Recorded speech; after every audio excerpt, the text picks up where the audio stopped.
Assalamualaikum warahmatullahi wabarakatuh. Apa kabarnya semua? Semoga kalian baik-baik saja. Kali ini saya akan membahas alur novel Donghua Swallowed Star. Tanpa basa-basi, yuk langsung disedot.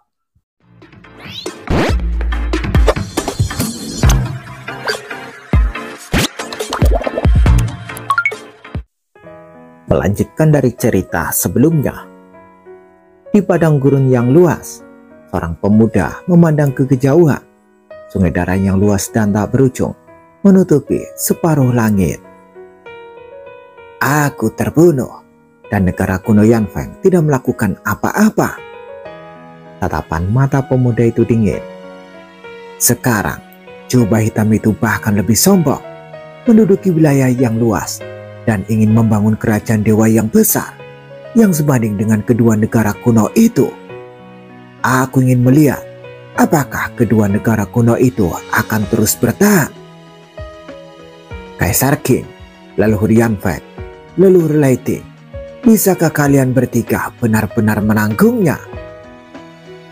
Pria muda itu berkata diam-diam. Dia adalah Kaisar Yuan yang telah berinkarnasi. Mengetahui bahwa ia tidak memiliki cukup kuota untuk berkultivasi menjadi bentuk kehidupan pamungkas, ia tidak akan kembali ke keluarga kerajaan Yanfeng. Ketiga Kaisar Qing mungkin sedang mengasingkan diri. Sebagian besar energi mereka ada di dunia luar. Mereka hanya keluar saat mereka beristirahat dan bersantai. Bagiku yang terpenting sekarang adalah memahami Dao yang lengkap. Pemuda itu berpikir, lebih baik bertanya pada diri sendiri daripada bertanya pada orang lain. Pemuda itu melangkah dan menghilang tanpa suara. Kerajaan galaksi didirikan dan semua pihak di benua asal menyaksikan, menunggu reaksi kedua negara kuno. Di kerajaan galaksi, ibu kotanya, sangat mudah untuk mendirikan kerajaan, tetapi tetap saja sulit untuk mempertahankan keberadaan yang stabil dan setara dengan kedua negara kuno.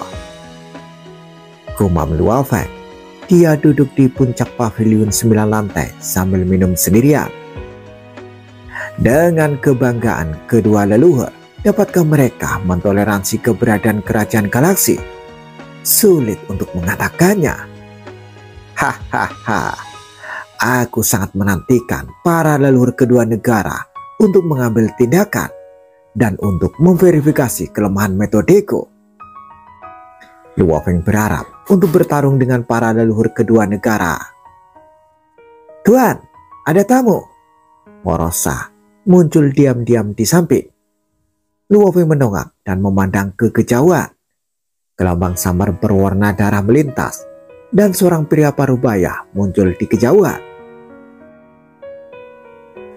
Untuk mendirikan kerajaan dewa, aku telah mempersiapkan diri menghadapi dua negara kuno untuk mengambil tindakan. Dan aku telah menjaga wilayah dengan menara bintang. Siapa yang mengira bahwa yang pertama datang adalah iblis tua dari ruang dan waktu? Luo Feng menggelengkan kepalanya diam-diam. Metode Tuan sungguh hebat. Pria parubaya itu datang sambil tersenyum. Sungai darah yang tak berujung itu mengandung misteri kehidupan yang tak berujung.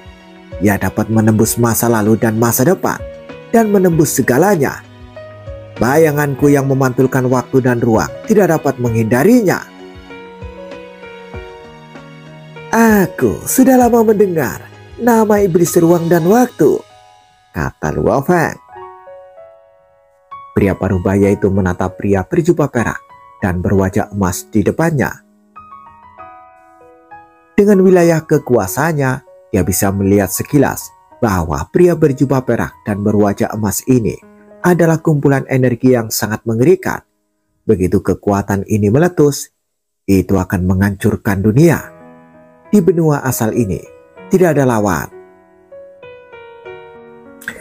Pemimpin galaksi ini seharusnya berada di Dao kehidupan dan telah melampaui level Raja Dewa. Iblis ruang dan waktu merasakan kengerian kekuatan ini. Dengan keberadaan dao kehidupan ini, semakin sulit untuk menghadapinya. Sebagai orang yang tercerahkan, iblis ruang dan waktu tahu betul dao kehidupan ini bagus dalam menyelamatkan kehidupan di tahap awal dan lemah dalam membunuh. Namun semakin lama waktu berlalu, dao kehidupan tersebut menjadi semakin aneh dan tak terduga, karena dao tersebut dapat menembus, mendistorsi, dan menghancurkan hakikat semua kehidupan. Tuhan harus tahu apa yang paling diinginkan oleh 3 orang kuat alien kita, kata iblis ruang dan waktu. Dia percaya bahwa penguasa galaksi bertopeng itu haruslah orang kuat dari benua asal. Namun kini, bahkan dia tidak dapat mengetahui jati diri sebenarnya dari sang penguasa galaksi. 4 jenis harta karun kan? Kata Luo Feng. Iya, terutama sisa-sisa kehidupan istimewa dan dari rahasia yang ditinggalkan oleh Yuan. Iblis tua ruang dan waktu mengangguk. Saya yakin dengan kekuatan raja, masih ada tingkat kepercayaan yang tinggi dalam memperoleh harta karun tersebut. Saya menyambut raja kapan saja untuk membuat kesepakatan denganku, dan persyaratan yang akan saya berikan pasti akan memuaskan raja.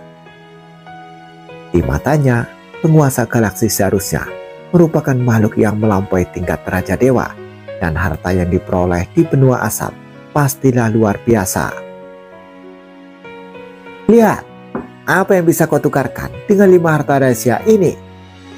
Luo Feng melambaikan tangannya dan melepaskan 5 hadiah yang ia dapatkan dari Kaisar Yuan, termasuk jubah, manik-manik jurang, baju besi, sepatu buat tempur, dan sarung tangan. Iblis tua ruang dan waktu itu menoleh dan tersenyum. Apakah ini seperangkat senjata dan harta karun rahasia yang ditinggalkan oleh Kaisar Yuan setelah kematiannya? Lalu Rian Feng benar-benar pelit. Apa yang dia persiapkan untuk keturunan suku itu? Semuanya adalah harta karun rahasia dari masa-masa awal Kaisar Dewa. Harta karun rahasia awal Kaisar Dewa. Hati Luo Feng tergerak. Ketika iblis tua ruang dan waktu melihat ini, dia langsung mengerti. Penguasa kerajaan galaksi, kau pasti belum meninggalkan benua asal dan tidak tahu apapun tentang dunia luar. Luo Feng mengangguk. Memang benar, aku belum pernah ke sana dan hanya tahu sedikit tentangnya. Iblis tua ruang dan waktu tersenyum gembira dan berkata, dari alam tertinggi Raja Dewa ke melampaui level Raja Dewa, langkah ini adalah transformasi kualitatif. Begitu Anda melampaui level Raja Dewa, tidak akan ada jalan besar untuk membimbing Anda, dan Anda harus menjelajahi semuanya sendiri dalam kegelapan. Saya tidak tahu apakah jalan yang saya temukan benar atau salah. Iblis tua ruang dan waktu mengeluh.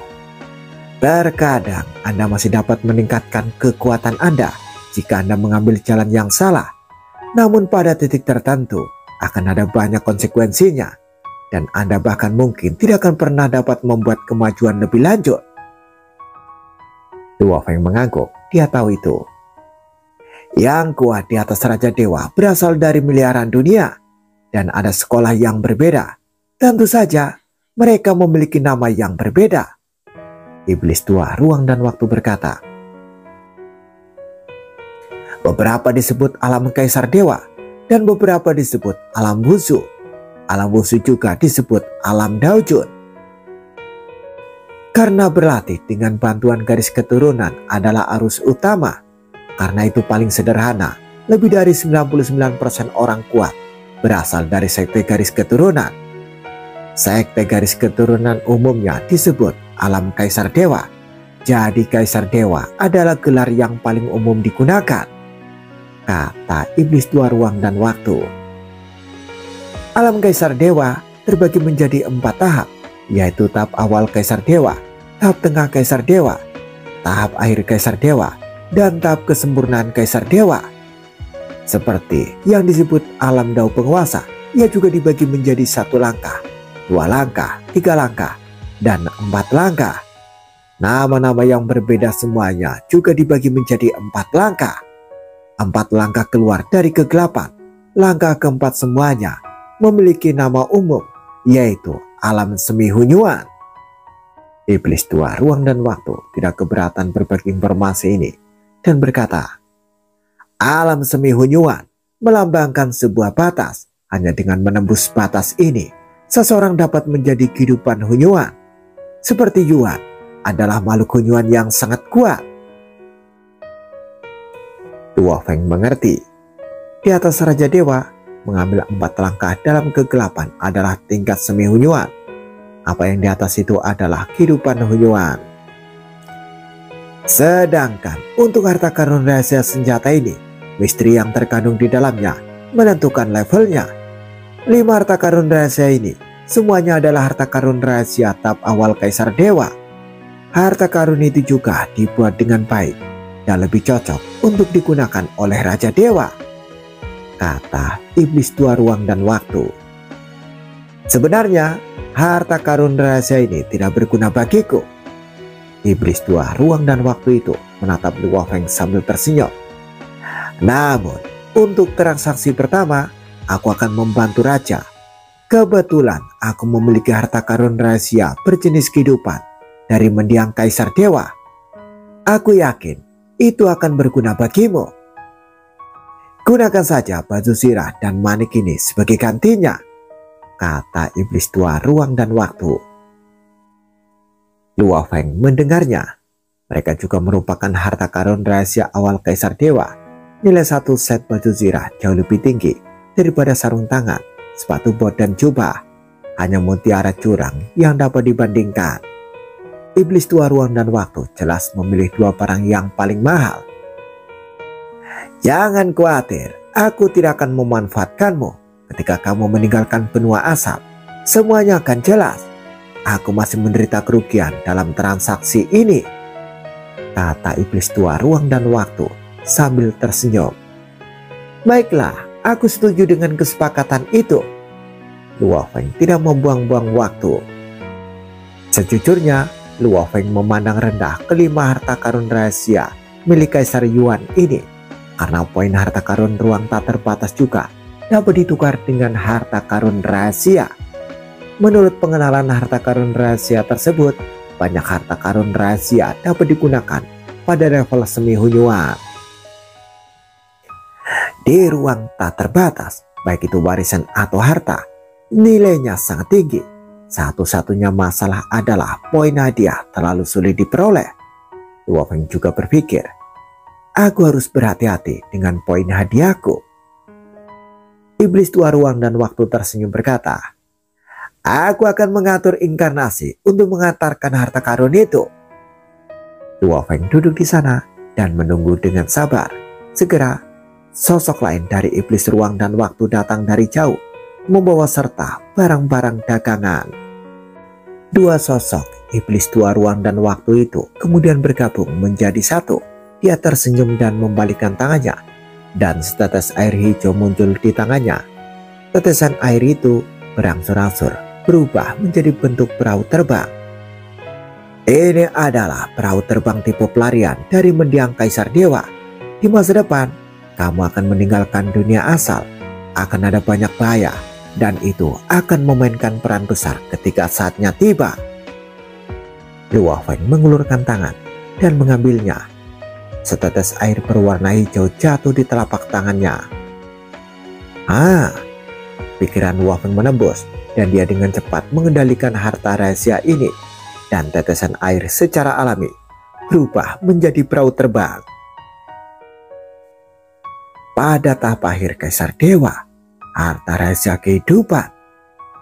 Luo Feng sudah melihat sekilas pola rahasia yang terkandung dalam harta karun rahasia ini. Meskipun dia bisa menilai sekilas, pola rahasia itu jauh lebih rendah daripada menara bintang. Saat kekuatan itu menembus harta karun rahasia itu, Luo Feng merasakan berat setetes air itu. Itu adalah eksistensi yang berkali-kali lipat lebih berat daripada tubuhnya sendiri. Aku bisa merasakan seluruh dunia asal. Luo Feng menggunakan tetesan air ini untuk merasakan setiap bagian dari dunia asal, termasuk alam semesta asli 3000 dimensi. Hanya dengan satu pikiran, dia dapat menjangkau tempat manapun di dunia asal. Namun 3000 alam semesta asli itu dilindungi oleh aturan tertinggi. Jika dia mencoba masuk ke dalamnya tanpa izin, dia khawatir akan ada konsekuensi serius. Jangkauan penginderaan pesawat udara ini sangat luas dan kamu dapat mencapainya dengan satu pikiran dalam jangkauan penginderaan. Iblis tua ruang dan waktu berkata, dan itu seperti dunia yang hidup. Itu sangat tebal dan dapat membantumu menahan banyak bahaya.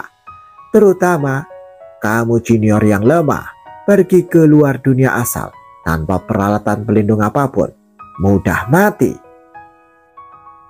Apakah di luar berbahaya? Tanya Luo Feng. Sangat berbahaya.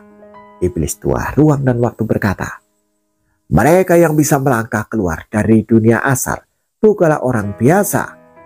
Orang-orang kuat ini sangat sedikit yang merupakan makhluk dari dunia asal. Sebagian besar berasal dari miliaran dunia lain. Mereka secara kolektif dapat disebut praktisi. Ada banyak jenis praktisi dengan metode yang berbeda-beda. Anda baru saja meninggalkan benua asal dan Anda tidak tahu banyak metode, jadi mudah untuk ditipu, kata iblis tua ruang dan waktu sambil tersenyum. Luo Feng mendengarkan dengan seksama.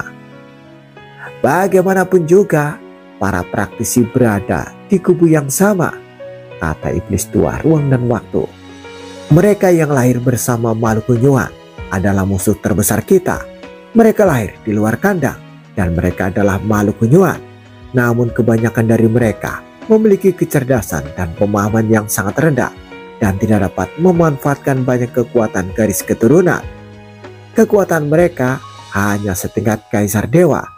Mereka yang memiliki kecerdasan lebih rendah dari kehidupan hunyuan rendah, mereka juga merupakan lawan dari para kultivator kita. Adapun kehidupan hunyuan yang lebih tinggi, yang lebih kuat dan seterusnya, jangan pikirkan itu. Jika kita bertemu dengan mereka, kita pasti akan mati. Bahkan jika kita bersembunyi di dunia asal kita, semua klon yang terlibat akan mati. Hah? Apakah klon di kampung halamannya juga mati? Luo Feng terkejut. Bahkan aturan tertinggi pun tidak dapat melindunginya. Tidak ada yang mutlak. Iblis tua ruang dan waktu mencibir.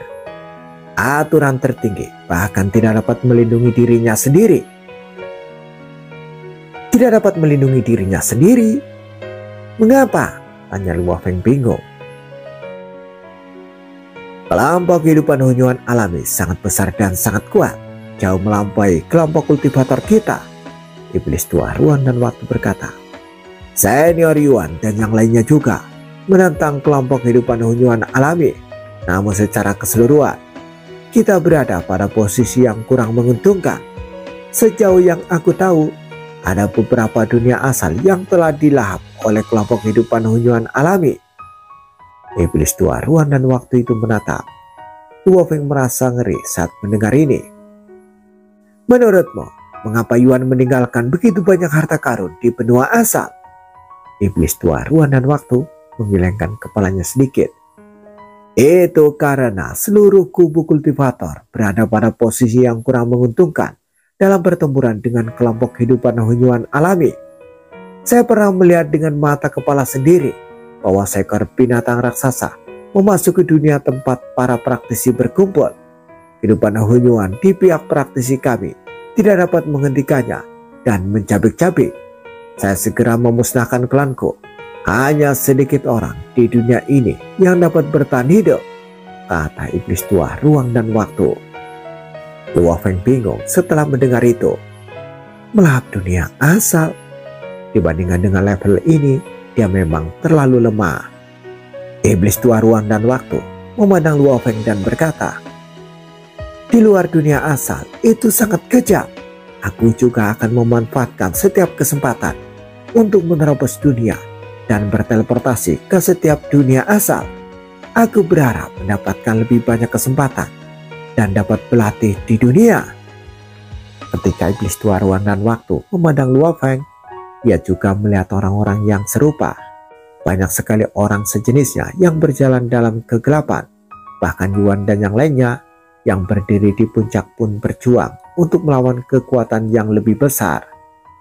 Iblis dua ruang dan waktu telah pergi, dan kepala istana dua dunia dan kepala aula Wanfa juga datang mengunjungi Luo Feng.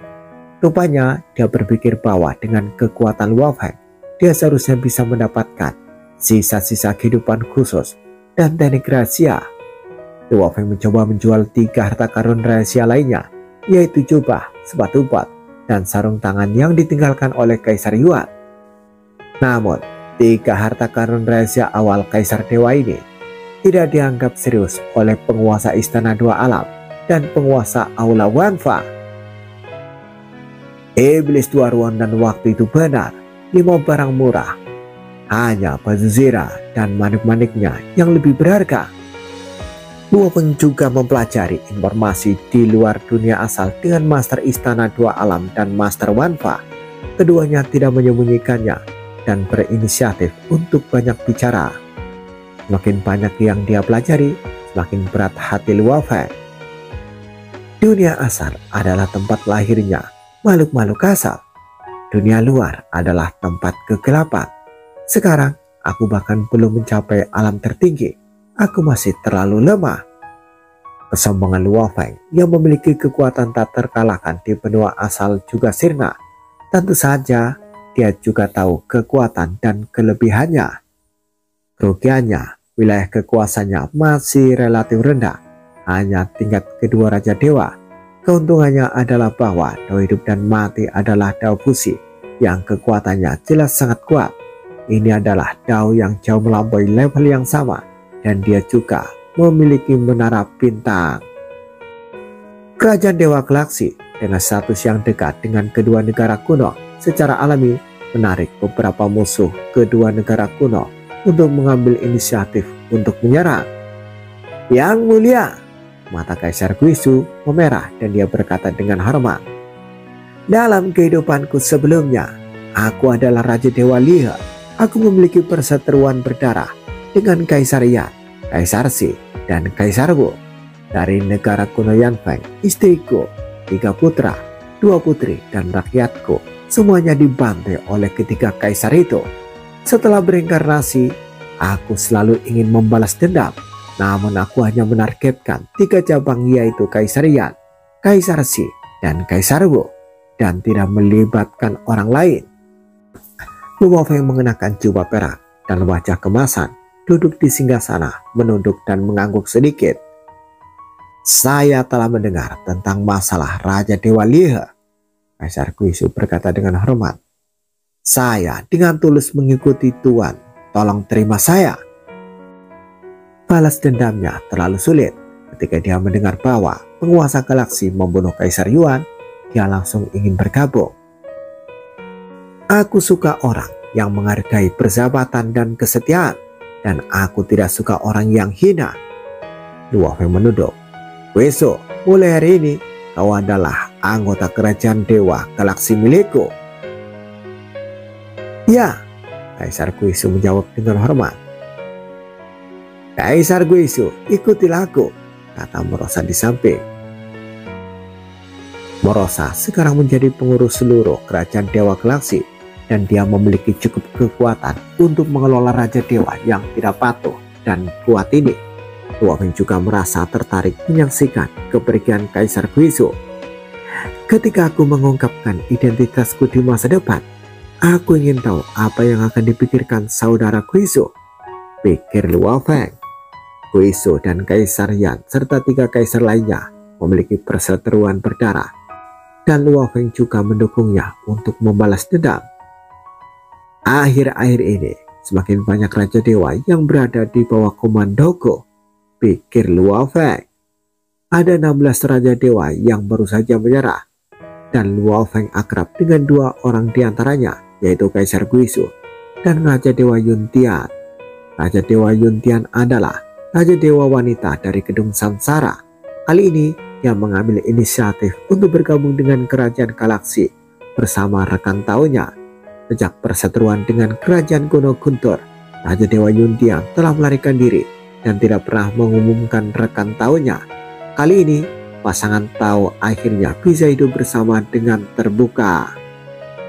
Di kerajaan kuno Yanfeng, ibu kota Qing, di dalam istana Kaisar Qing. Kerajaan galaksi telah berdiri lama. Saya yakin bahwa 3 ras alien utama juga telah mengunjungi pemimpin negeri ini. Dia juga harus tahu banyak tentang dunia luar. Sudah waktunya untuk bertemu dengan pemimpin negara galaksi ini, kata Kaisar Qing sambil melihat ke dunia luar. Dia berdiri di sini dan sebuah pikiran memiliki kekuatan tak terlihat yang melintasi angkasa yang jauh dan telah turun ke ibu kota kerajaan galaksi. Di dalam istana di ibu kota, Luo Feng dan Morosa menatap dunia luar pada saat yang sama. Mereka berdua merasakan kekuatan mengerikan datang dari jauh yang telah melampaui batas kekuatan benua asal, dan itu tidak menimbulkan suara besar. Dunia masih sangat sunyi. Tuan, saya merasa pihak lain sangat menakutkan. Saya jauh dari kata layak untuk melawan, kata Morosa. Dia merasakan jantungnya bergetar di hadapan kekuatan yang mengerikan ini. Dia tidak akan bisa bertahan lama dan akan mati. Itu adalah eksistensi di atas Raja Dewa, kata Luo Feng. Ketiga ras alien sebelumnya bagaimanapun juga berasal dari dunia luar, dan kekuatan mereka ditekan hingga batas atas alam kekacauan. Jadi Luo Feng sangat mudah untuk menghadapi. Tetapi pada saat ini, dengan keberadaan ini, Luo Feng harus berhati-hati. Aku tidak tahu teman yang mana, Luo Feng berpikir. Gelombang berwarna darah samar muncul di sekitar ibu kota untuk melawan kekuatan besar yang tak terlihat. Kaisar Qing ingin menemui penguasa galaksi. Sebuah suara dingin terdengar. Seorang pria berjubah hijau dan suku di ibu kota, dan dengan langkah berikutnya dia tiba di depan gerbang utama istana. Dia tidak turun langsung ke dalam istana, tetapi berada di luar gerbang utama istana, yang juga melambangkan niat baik. Merupakan suatu kehormatan bagi kerajaan Dewa Galaksi milikku untuk menerima kunjungan Kaisar Qing. Suara Luo Feng terdengar dan gerbang utama istana pun terbuka. Kaisar Qing melangkah masuk. Hanya 2 langkah, Kaisar Qing datang ke pavilion 9 lantai di istana. Luo Feng telah menyiapkan jamuan makanan di sana, dan Morosa berdiri di sana untuk melayani.